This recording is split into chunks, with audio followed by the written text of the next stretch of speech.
the crew, well-trained crew. It was a precision rig.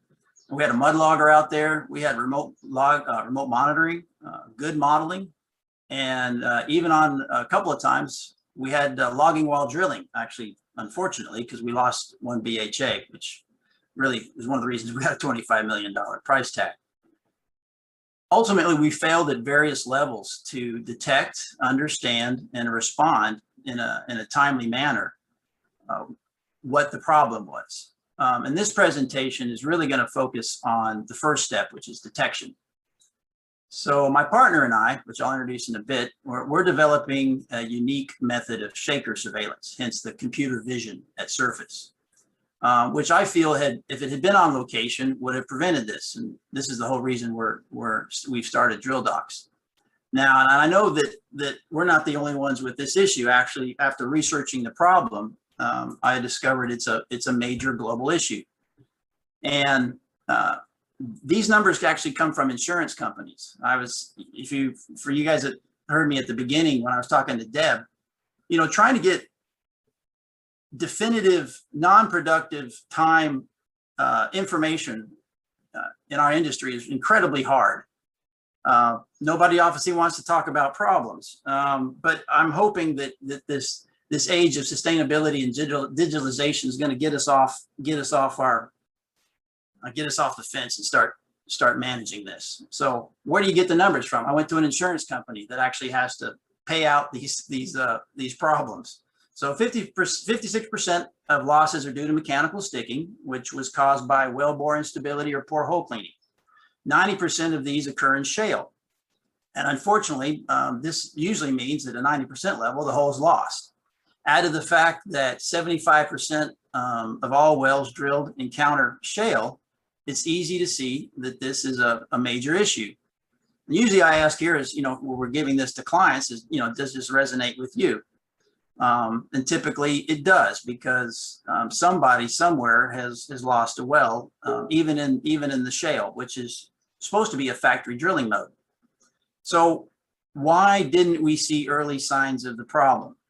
Well, it turns out that the drilled rock that's coming from downhole, which has key information, goes unexamined. So I went to my partner, Francois Rule, and we worked together at Chevron, deploying the world's first deep water dual gradient drilling system. It's think of it as the largest managed pressure drilling system in the world, which was working in about 6,000 feet of water. He came on board as the SCADA expert to troubleshoot it when we were having deployment issues. So together we built this team, and our value prop is to bring out efficiencies in shaker surveillance. Just briefly, we got recognized last month. We're quite proud of ourselves.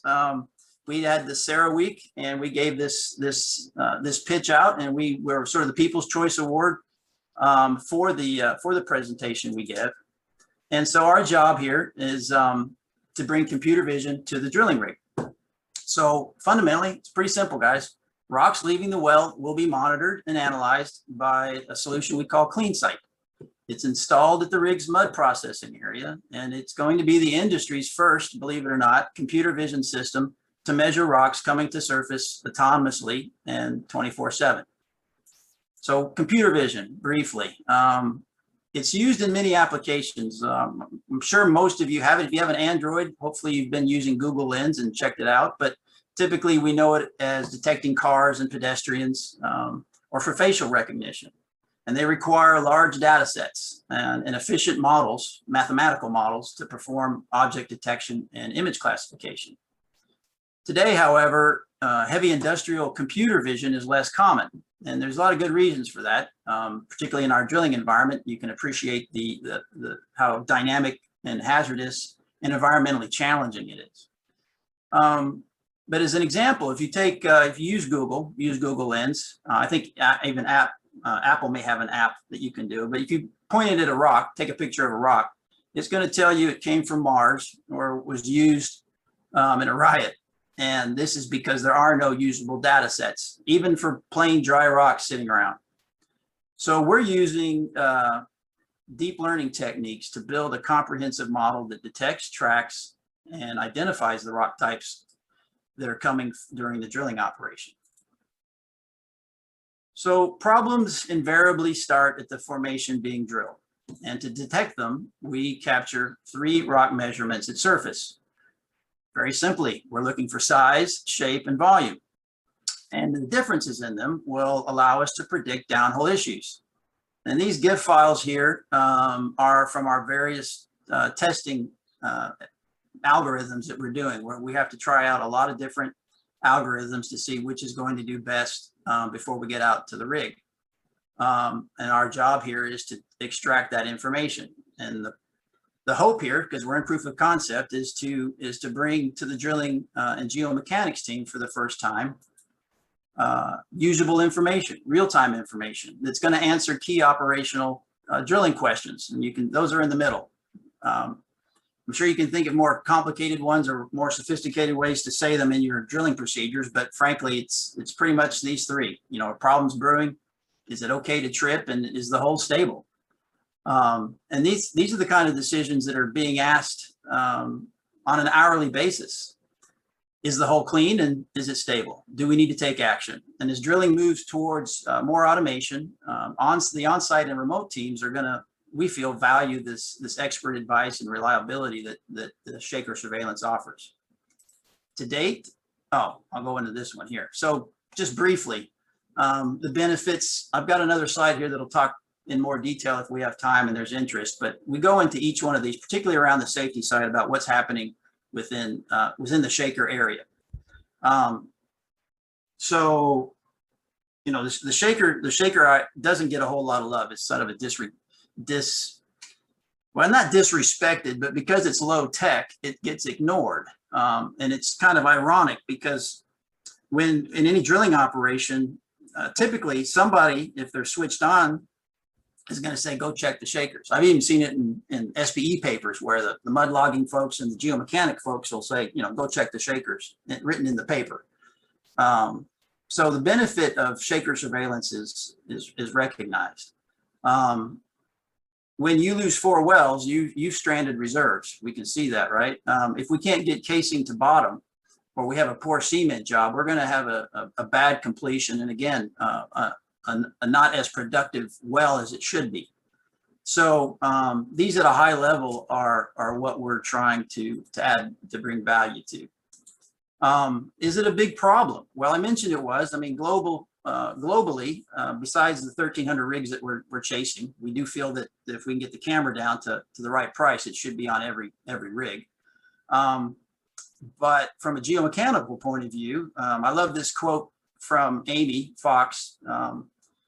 Well instability is the gift that keeps on giving, and it's never going away, because as Professor Zoback, the famous Professor Zoback of geomechanics, says, is that the earth is in a continuous state of incipient failure. So, you know, as our industry gets younger and we go more automated, some of these hard-worn experiences that you see in the gray hairs is leaving us. And we have yet to codify it into any kind of expert system knowledge, and hopefully that's where we're going to be getting that knowledge into code before we lose these guys. To date, there is no commercial competitor. There is no product out there right now doing this, and there's good reason why, because as I mentioned earlier, the environment is very difficult. The way we do it right now is we have modeling. We use torque and drag. We use hydraulic modeling. We have a mud logger out there, LWD, but they're not getting the job done. It's either too expensive, it's slow, inaccurate, or intermittent, and it can be costly in the case of LWD or a cuttings flow meter.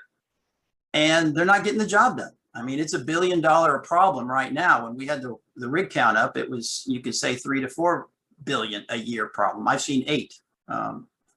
But we had all these tools at our disposal, yet we still failed as Chevron out there. And we weren't the only ones. I mean, EQT, the other operators have gone through this. And I don't blame any particular tool or lack of a tool or even a person. In my view, it comes down to operational discipline. And what we want to provide is any team a cost-effective solution that's going to address this detection problem initially, but eventually cover understanding what's going on and then how to respond to it. And it's been interesting when I talk to operators. We're talking to Chevron now. I'm having an incredibly interesting conversation with Exxon, and they really get this. They get it because they've been doing this kind of analysis for quite a while, just not automatically. So where are we at right now? We're just finishing our proof of concept. We actually finished it, but Exxon's asked us to do one more test. So we're in the middle of reconfiguring our test rig and doing it one more time for them. We plan to be commercial by the end of the year. Look forward to scaling next year. It's funny, I'm pitching you guys. It would be great to have an intern out there when we go to field trials. We've got 7 operators that have said yes, and now I'm just waiting for MSAs and the paperwork to be able to get out there. Fairly straightforward approach. We are training. We're not commercial. What we need is the data to train the algorithms to do the detection that we need to do. And we hope while we're out there to maybe provide some support to the operation. Obviously with pictures, we can do that. And that's kind of where we're at. So what I thought I would do is stop here just for a sec and take any questions. I've got another 4 or 5 slides that just talk about what's going on in the shaker area and why the value proposition is we feel important. So I'm going to change screens here, and Dave, if there's questions, I'll switch. Galvin, this is Kyle Hospite. This is great example of leveraging new available technology to enhance what we've been doing for years. A couple of questions. The first one, it seems like this is very focused on drilling parameters, optimizing mud weight. Are there plans to tailor some of these algorithms to provide more insight into lithology changes or oil shows or anything beyond the wellbore stability side? Well, thanks for the question, Kyle. I think it's probably more of a dream. The issue is the sample cleanliness, because we're really getting into sort of mud logging. We're in mud logging territory, as you know, but to get that kind of you need a microscope to get to that level of lithology extraction required. We don't anticipate being able to do that for a while. We've got some ideas about how we could do that, but in fact, we're doing patent search right now, and there's some patents that will prevent us from doing that because the big guys have got the XRD things done, things like that. But don't count us out yet. Can we replace the mud logger completely? I think so. Eventually, yes. Why not? Will we be the ones to do it? Maybe, but I think the operator is really going to pull from the operator at some point. We're still going to need somebody to look at this information and do the interpretation, because we're a long way from this stuff being really autonomous from a wellbore stability or picking depths and things like that. Great. And you made a comment that was related to my second question on the IP protection. What are you doing on the IP protection side? How do you do it with a lot of these visualization algorithms being, open source from Microsoft and Google? How are you able to set IP to protect that? Yeah, no, that's a good question. The short answer is you can't. With open source stuff, you don't do that, and we don't intend to. Right now, we don't intend. We hope we don't have to come up with new code. We're hoping through our testing that we're going to find algorithms that are going to do the job. Where our IP is in the method, how we're going to get the image itself. So right now, I'd say the front runners are Halliburton and H&P. They have some strong positions.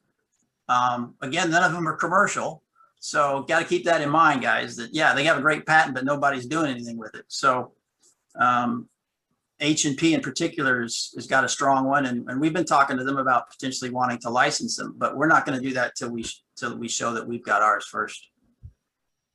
Thanks. Thanks, Calvin. Yeah, thanks, Kyle. Calvin, there's a question in the chat from Adam Golfon for you. Okay, chat question. Chat question. Can you, where is it? Can't see my chat. Oh, where it is. Well, chat, there we go. Chat, okay. Alan's asking, do you try to differentiate between cuttings and non-cuttings? Oh, Adam. I could tell you something, but then I'd have to shoot you. Yes, we will differentiate between what a cutting is and other things. That's the object detection ability, probably what you're alluding to in facial recognition or different kinds of cars or things like that. So yeah, we absolutely want to try to identify anything and everything coming across the shaker.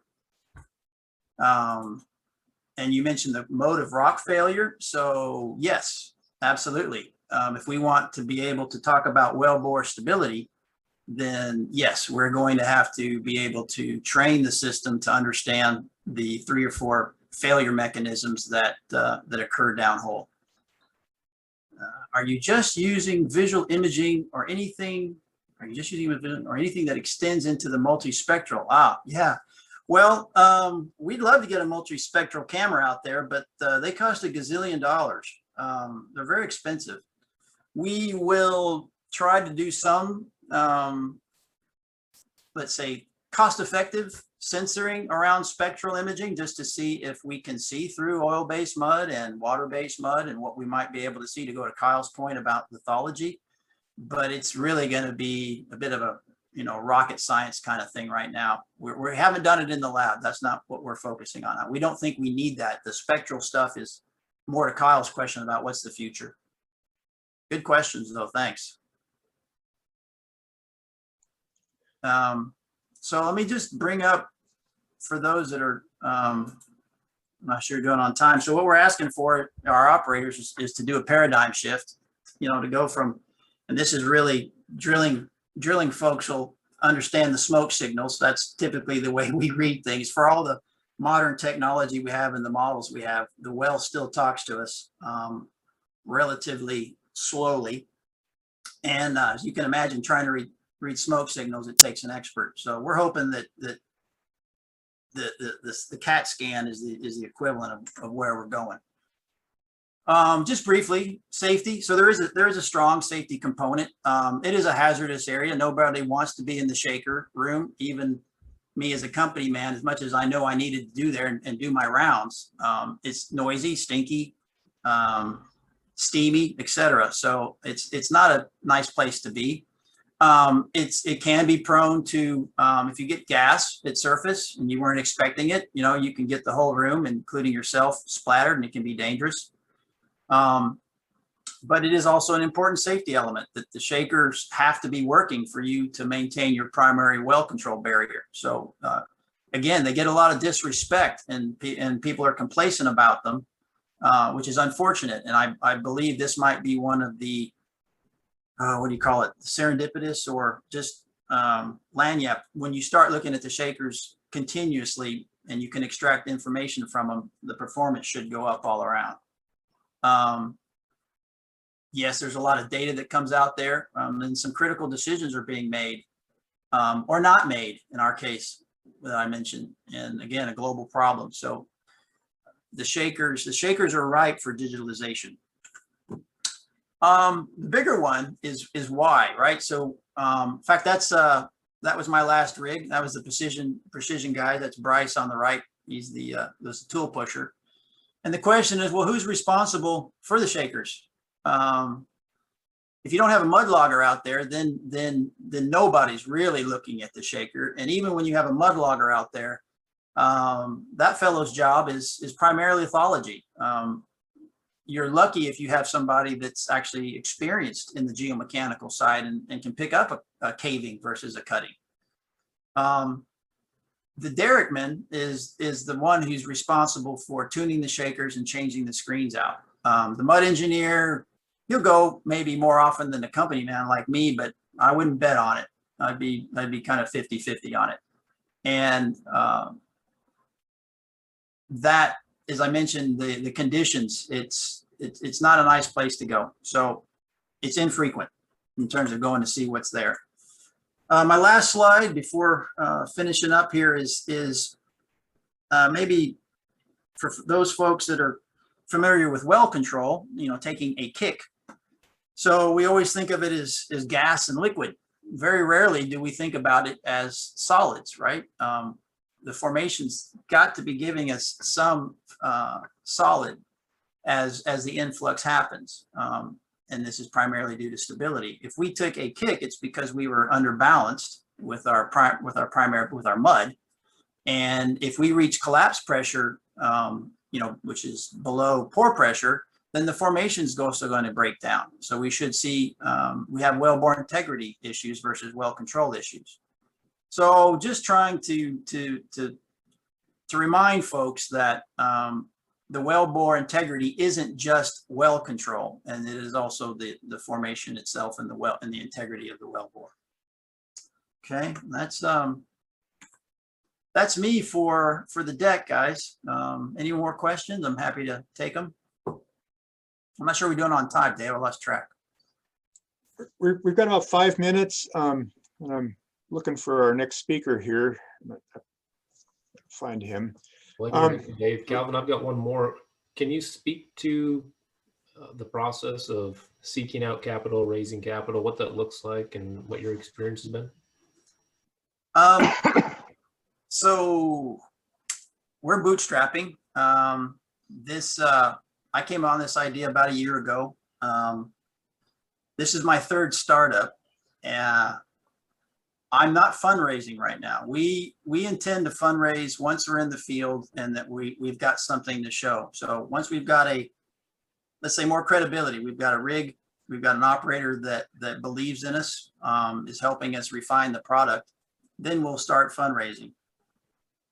It's a daunting task, Kyle. I'll tell you that. It's not easy. I haven't even really begun to be rejected yet because I'm not asking. The numbers there are daunting. I mean, what I've read is you need to have 200 to 300, prospects. So I'm networking now. Part of what I'm doing here today is just building a network. And in time, when me and the team feels we're ready, we'll start. So I can't give you. I haven't got any rejection letters yet, but sometimes the pitches don't get accepted. So you got to be, it's got to be, you got to be a duck in water. It's got to roll off your back, and you keep going. I will say that we think we are going to need about $1 million. We're going to be our round at the first seed round. It is a high margin business, what we've done financially. So we'll see what kind of reception we get. Hey, Kevin, Braden Nyston here. I don't know if you can hear me or not. How many hours of shaker time do you expect you'll need as far as data? As in, you got one rig running and you're gonna, just a question, And No, that's a great question, Braden. You're the first one to actually ask that, so I appreciate it. We're asking for 3 wells. I mean, ideally, we want to see some sort of stability problems. We want to see cavings. We'll have the models trained on images before we get out there. But it's sort of like how long's a piece of string with these algorithms. The longer you can train and the more data you can bring into the database, the better it's going to be. So I'm unfortunately, I can't give you a hard number because I don't really think there is one, Braden. I think where we're at now is the beta. So this isn't going to be one of those approaches where you take the pile of data and push it into an AI system and just see what it spits out. It's going to be pushed along the lines of the actual code and the algorithm. Is that correct? Or is it going to be like We will have code ready to process, and it will have a lab training. Where we think, Braden, the issue is going to be actually is getting a good image. And I haven't shown you anything about the camera, and that's by design because we've got a partnership we're trying to do with one of the largest camera manufacturers in the world. So, and guys, that's really why it's not commercial. Frankly, I don't think it's the algorithms. I think it's getting a good image in a pretty rough area. Yeah. And is that all going to be live as in like hooked to a pace-on system or something like Yeah. that? Yeah, absolutely. Our basic trends will be the size, the volume, and a shape trend. At a rudimentary level, we do and plan to incorporate it into other models that exist out there. And in fact, we're working on one that is going to give you we're going to use a Bayesian expert system to give you a prediction, a probability prediction on how clean the hole is and how stable it is, not just based on the shaker, but on other drilling parameters. Yeah, because even a volume per hour could help a guy a lot, just how much holes made and how much extra you're getting. Yeah, exactly. And in fact, we're excited to get back to get to the drillers. It looks like you're in a doghouse. Where are you, Brady? I'm in a well site shack. Just Okay. Yeah. Now it'd be great to have this thing streaming to you and getting the feedback on how to make it powerful or useful. Cool. Thank you. No, thanks for the question.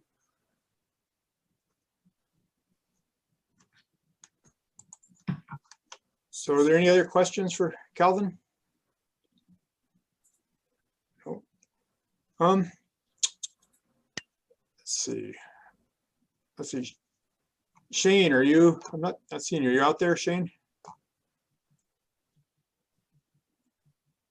Okay, not seeing our next presenter. Let's see, Alberto, would you be able to jump in? Let me give him a quick call. I have his phone number. Oh, you just do? Before we, yeah. Oh, okay, Todd.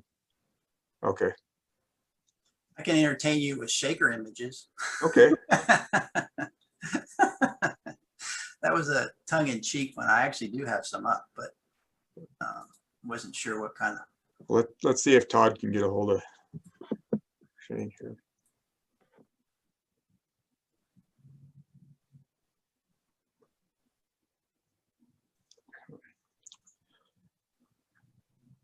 Al, Lee. are you still in Houston?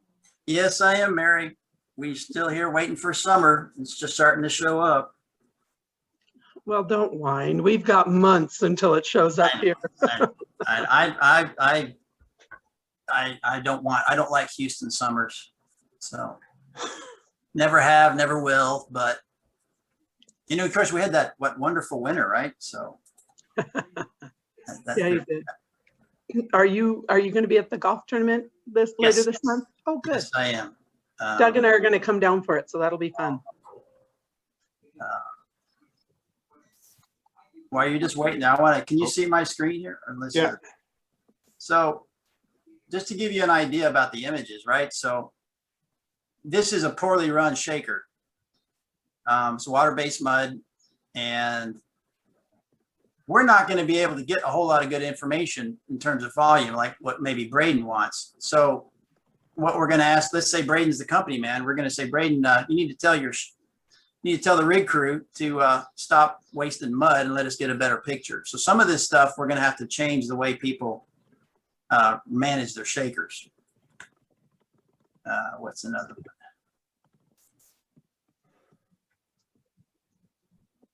This is just a test. That's not good. So I wasn't able to get a hold of Shane, and I just sent him a message and left a message on his phone. But I think our plan is swap, or at least have Alberto if he's available to go. And then if Shane's able to join in later, we'll have him go later. If not, we'll just end a little early and start our social a little early. Okay.